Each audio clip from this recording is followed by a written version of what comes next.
Welcome to the One Shape podcast where we dive deep into the conversations that matter.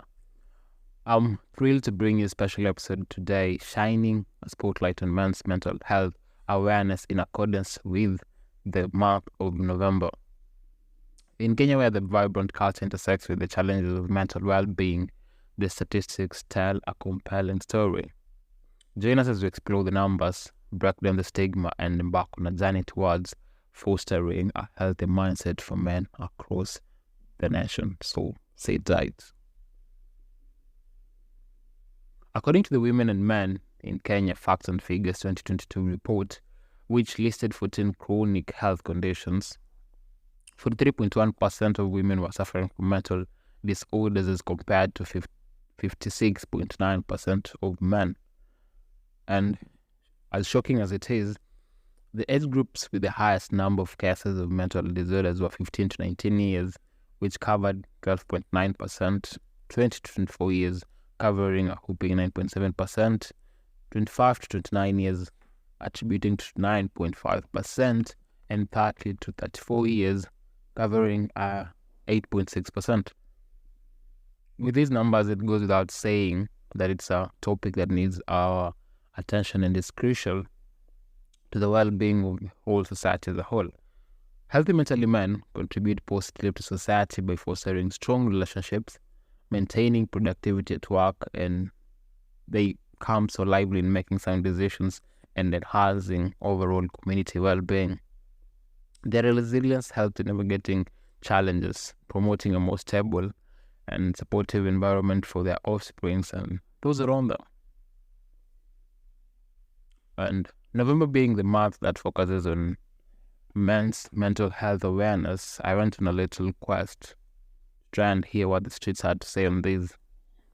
I had a few replies from a piece, and it's in my hope that it will give justice to the view we generally hold on the topic. In the lines of what we need to realize as young men, Bradley had the view that we ought to stick to one imperative thing, and in his own words, solitude was something that we need to sort of like hold on to realize who we are as people, because it's through solitude that we'll know peace that surpasses most of people's understanding. Kelly went in with his thoughts and claimed that in his view there isn't anybody out there among us men who doesn't or hasn't experienced a mental health problem. And one of his reasons was lacking that know-how of coping with relationships.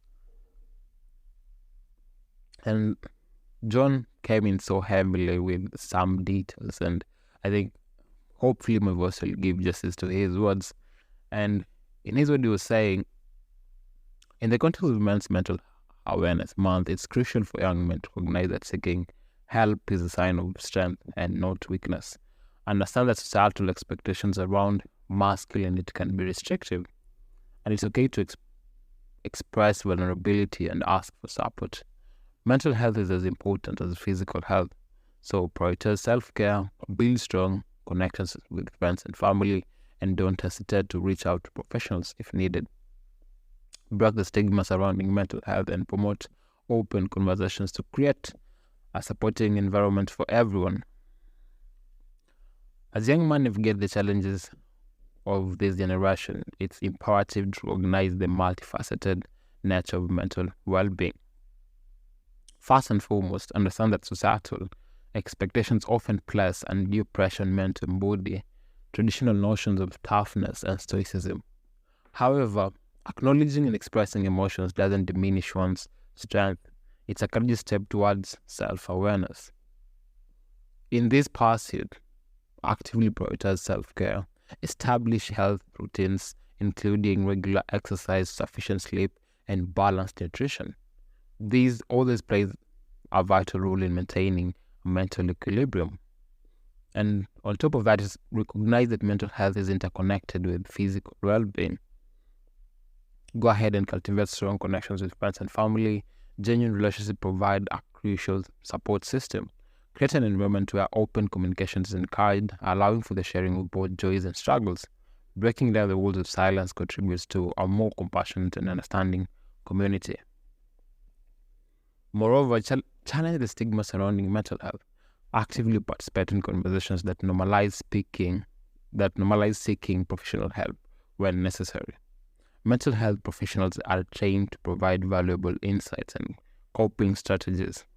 Embrace the idea that addressing mental health is a proactive and empowering choice. In conclusion, he said, young men should embrace their vulnerability, prioritize holistic well-being, foster meaningful connections, and actively participate in reshaping societal attitudes towards mental health. By doing so, they contribute not only to their own flourishing, but also to the collective well-being of the community. And it's just so on point, the words that on his own accord, I think it's something that we should have a really good look at. And while I'm not having points to differ with them, I think in my own view, I believe that while all this could be so workable on a theory scale and all this could be very well be known by all of us, I think it's important that we scale down to the very small circles we have and check them in accordance to how well they're serving these goals, how well they're fostering the healthiness that we so much desire, how well they're being spaces that are safe and nourishing to the well-being of our mental set. It hasn't been known anywhere to be quite a norm for men to have spaces where the demons and the angels could sit and be talked about with the same love and acceptance, and it takes a lot of courage to even bridge the gaps. Stories have been shared of someone being lively in a company with his boys and taking a turn and taking their life without the boys having a knowledge of what was going on in their mind. And these are stories within us, and maybe not all of them have a tragic turn, but we are all guilty at some point over the same. And aspiring to make a difference should be a goal for all of us. We are here, and the kids used to be a few years ago. We're the next generations of fathers and leaders that should strive to handle the next generation with the care it deserves. And maybe through our living, they may find an inspiration to live their lives in ways that is healthy and more open. It has been said that leading others to light while you're in the dark is quite an uphill task. Personal choice of courage demands of us to walk towards the light, so that when we get there, we can light up the way for others. Take a step, because the world needs the healthy man in here.